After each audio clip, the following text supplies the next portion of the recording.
If they have, what does it all mean? Eletania is a planet we travel to in Mass Effect 1 after getting the mission UNC Lost Module, where Admiral Hackett informs us that an Alliance probe has gone missing on the planet's surface, and we need to retrieve its data core. It seems like a pretty routine mission, and for the most part it is. You land on the planet, fight some bad guys, and get your data core. What some players may have missed though, is that Eletania is actually hiding a lot more than meets the eye.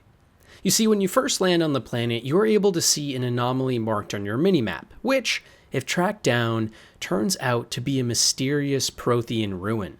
A large sphere suspended in air, surrounded by a structure of some sort. And after approaching the object and decrypting it, we are met with this text. Raising a hairy fist, you shake your spear at it in anger, and the creature rises up quickly until it disappears from view.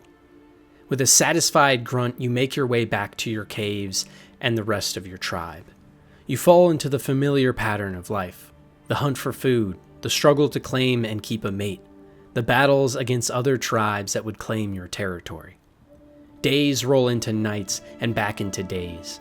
Each time you rise from sleep, there is a sensation that you are not alone, that some other is with you, sharing all you see, hear, and feel. At these times, your hand goes to the strange lump on the back of your skull, and you remember the silver creature in the sky. The air grows colder, winter falls. You must range farther for food, clutching the furs tight against you to ward off the chill. It is on one of these long hunts that the strange bird returns. You hear it before you see it. Its call a deafening roar as it descends from above, swooping down onto you. A single great eye opens on the underbelly, a glowing red orb. You try to run, but a finger of red light extends from the eye and engulfs you, and all goes black again. You wake an instant later to find yourself on Eletania, lying on your back, the Prothean artifact looming above you undamaged and your companions standing over you. They help you to your feet, puzzled. There was a flash of light and you just sort of toppled over, one explains. Are you okay, Shepard? The other asks. You don't answer right away, wondering at the implications of what you have seen. The memories of a Cro-Magnon hunter, captured by an implanted Prothean data recorder. How long did they study the primitive humans, observing them and analyzing the results at their base on Mars? And what, if anything, did they leave for us?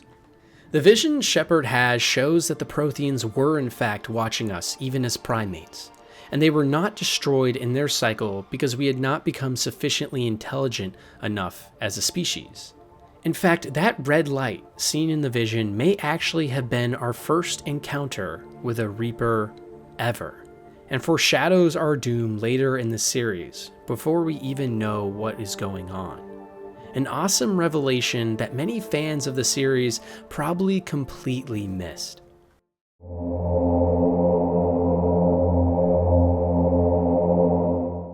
Finally, our last tier gives us a glimpse into the most maddening and horrifying theories in all of Mass Effect. The theories that can entirely change our perception of its universe, its characters, and its meaning. It's well known by now that many fans didn't like the ending of the original Mass Effect trilogy. All of the decisions we made and relationships we formed didn't matter in the end. Instead, it all came down to 3 choices: red, blue, green. For people like me, the green ending was the best. I already did a video about that. But more importantly, maybe this ending was actually what made the most sense for the series as a whole. You see, at the end of Mass Effect 3, the Crucible has finished construction, and Shepard is able to use it to destroy all synthetic life, organic life, or combine us into a new being entirely. Right before the choice, though, we are met with a catalyst, a mirage of a boy Shepard has been seeing throughout the game in his nightmares, that tells us it is an artificial intelligence that controls the Reapers. The Catalyst is the mastermind behind the cycles of destruction, and was created by the Leviathans to protect them before it turned against them, as it saw this betrayal as the only way to actually preserve all organic life. The Catalyst argues that all organic life eventually makes synthetics, artificial intelligence in order to improve their lives. But it is through this very process of improvement that these synthetics must eventually become more capable than their creators, which inevitably leads to destruction and chaos, as we have already seen turned proof multiple times in this series. This gets even more intriguing though when we ask the Catalyst about the Crucible. The Mastermind is very knowledgeable about what it is, what it does, and how it works. But when we ask further, we simply are told it's too complicated to delve into for now. For a mastermind and evil AI, this seems fishy to not give full context, where before we were given absolute certainty on all our answers. And maybe this is for a reason. Because maybe the Crucible wasn't something the organics over multiple cycles created to finally stop the Reapers. In fact, maybe it was actually just another trick from the Catalyst. You see, the Catalyst Prime Directive, the reason it was created in the first place was to protect organic life at all costs. And as far as we know, this is still the intelligence's main goal today. So what if the plans for the Crucible were actually left by the Catalyst? What if the Catalyst realized that the only way to save organics from their own destruction was to eventually have them join together with synthetics as one? The Crucible isn't our salvation. It's a test. A test to see if organisms over millions of years of cycles of destruction at the hands of the Reapers can finally ascend into something bigger than themselves. It would perfectly explain these cycles from the Reapers. It was all actually a sort of trial to force organics down the path to synthesis, the green ending. Shepard is nothing more than the final conclusion of these cycles, the hero of his time that hopefully, from the Catalyst perspective, is finally ready to make the correct decision, the synthesis ending to join all organic and synthetic life. And it is in this final moment that the Catalyst gives full control back to its creators to make that decision. After all, only if Shepard actually chooses the synthesis ending does it indicate through all the Catalyst's work that organics are finally ready to ascend and remove themselves from the shackles of doom that bind them. It explains the weird dreamlike sequences in the ending, and also explains why no Reapers are directed to stop Shepard at the Catalyst, as there are many flying by at the time. The Catalyst allows this to happen because this was the plan all along. It's planned to do what it was originally created to do. Save all organic life at any cost. Piggybacking off the idea of the Catalyst and the Crucible, we actually hear about these beings even earlier on in the story. A small tidbit many fans don't know about. As early as in Mass Effect 1, players can find a codex entry on a planet called Glencory, which is owned by a Volus billionaire named Kuman Shoal. The codex entry explains that Shoal was shown a vision of higher beings made of light on his planet that explained to him that the other lost crypts of beings of light were on the planet and that they were created to protect organic life at all costs against the synthetic machine devils. The reason this entry is so weird is because at first glance it seems to be referring to the same beings that the Catalyst is, the supposed artificial intelligence that was created by the Leviathans that created the Reapers. But if that is the case, why did these beings of light tell Shoal that they are trying to protect us from the machine devils? Could this be further proof that the Catalyst is in fact the good guy of the main story, and that synthesis is the correct ending? Maybe these beings of light, the Catalyst, is in fact ultimately trying to defend humanity against the Reapers, and is merely using them as a tool for our salvation. If that is not the case, then this mystery becomes even weirder, as it would imply that there are more Catalyst-like creatures that are pulling the strings behind the Mass Effect universe at all times, almost like the gods of ancient Greece and Rome. One theory I have as well is that this could potentially have been the original idea for the main story, but later on Bioware reworked the idea for beings of light into the Catalyst ending. Either way, it's cool to see from this theory that some of the other previous ones on this list match up, and how much planning and foresight went into creating this amazing universe, even from just the onset of the first game. The indoctrination theory might actually be the most well-known theory in all of Mass Effect. It originally gained popularity after a YouTuber released his theory video almost a decade after the conclusion of Mass Effect 3. It argues that at some point either in Mass Effect 3, towards the end of the first game, or after Shepard's death in the second, our player character has actually become indoctrinated by the Reaper's powers. This explains why the ending sequence of Mass Effect 3 is so strange. Many players notice that the entire last fight sequence fighting a Reaper, taking on the Elusive Man, and eventually talking to the Catalyst at the Crucible seems very out of place and almost dreamlike.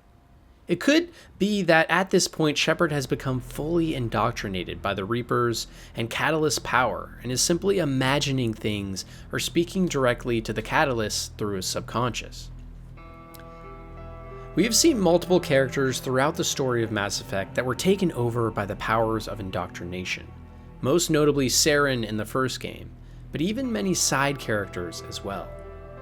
Mind control is a key talking point of the Mass Effect franchise, and the indoctrination theory ties perfectly into this. It could fit into the Crucible and Synthesis endings, as it could potentially imply that the Catalyst has started to mind control Shepard into making the correct choice. It could also mean, as the theory originally states, that the Reapers and Catalysts are actually trying to indoctrinate Shepard into choosing something like synthesis instead of destruction.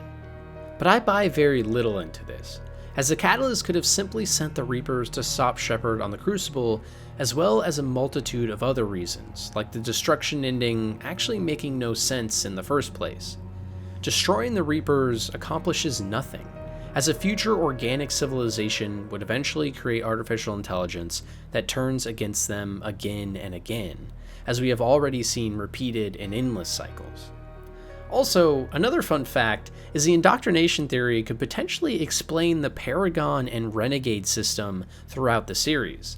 The reason Shepard is able to influence so many people and events in the universe is because he is in fact indoctrinated by the Reapers, and thus has some of their powers of influence. Even more interestingly, if we take this theory to its limits, it is also possible that Shepard is not being indoctrinated by the Reapers or the Catalysts, but rather by the Leviathans or Thorian instead, as he has had an encounter with both, and we know both have the ability to mind control subjects just like the Reapers.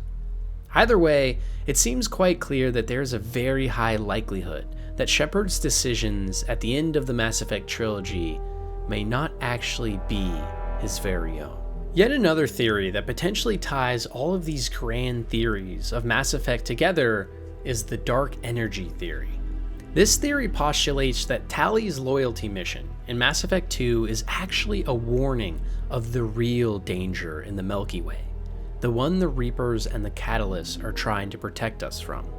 In the mission, it is heavily implied that the dying star Hailstrom was actually so close to going supernova because of the events of dark energy causing it to go to extremely fast heat death. In fact, one of the main writers, Drew Kapison at Bioware, and some of his team members who have left Bioware have actually heavily implied that this was originally the plan for the ending of Mass Effect. A reveal that the Reapers were killing civilization every 50,000 years in order to stall and find a way to stop this spread of dark energy from large Mass Effect fields and EZO. If this were in fact true, that would mean the Reapers are truly the good guys of the original trilogy, and that they were simply trying to find a way to save all organic life from their inevitable death at the hands of dark energy swallowing our universe whole. And this brings us to the final theory on my list, and potentially also the most interesting. One that not only ties everything we have talked about together, but also the theory of what the next Mass Effect game will be about. I actually already made a video about this a long time ago, but I want to briefly touch on and elaborate more on this idea.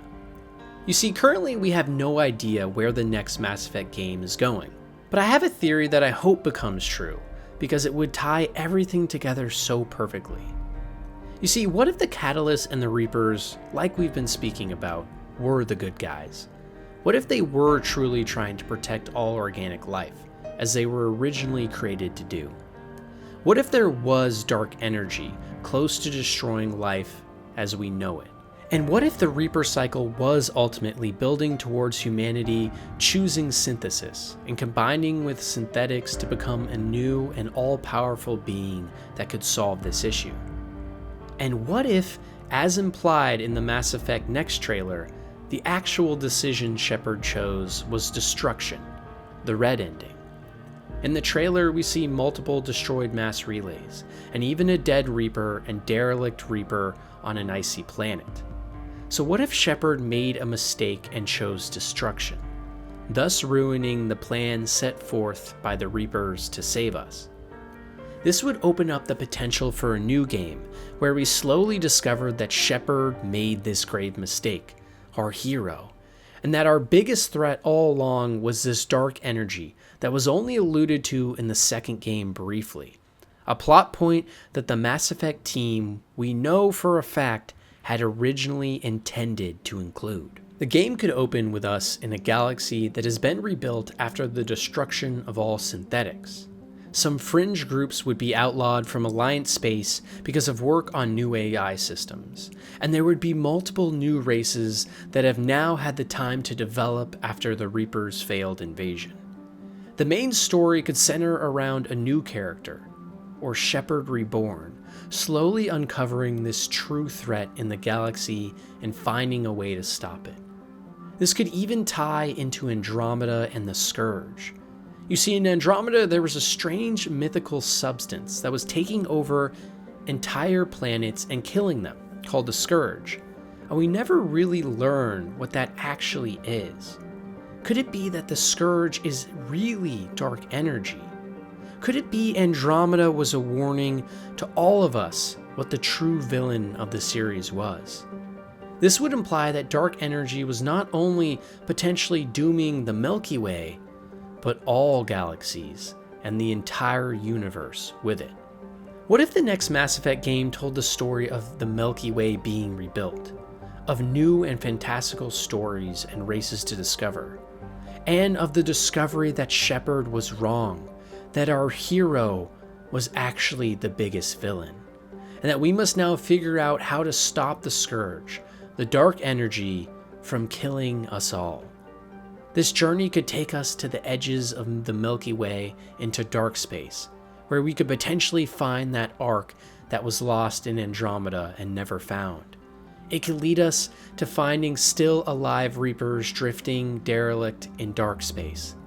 And it could eventually lead us to finding a solution with the help of our sworn enemies to save not just the Milky Way this time, but the entire galaxy as we know it. Mass Effect is one of my most beloved franchises of all time, and it's easy to see why. The universe is so rich with intrigue and lore, and the characters we meet and moments we have with them will live on with us forever, as well as the many questions that this series leaves us with.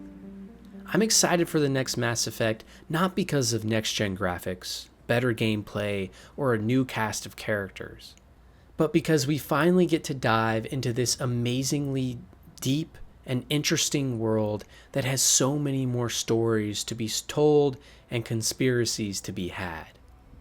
As always, thanks for watching and supporting the channel. It really does mean a lot. And let me know down below what theories you guys really like for Mass Effect that I didn't include, and what you're interested in to see from me next, potentially in another iceberg conspiracy theory video. I really do enjoy doing these for you guys. They do take a lot of time though, but as always, thank you.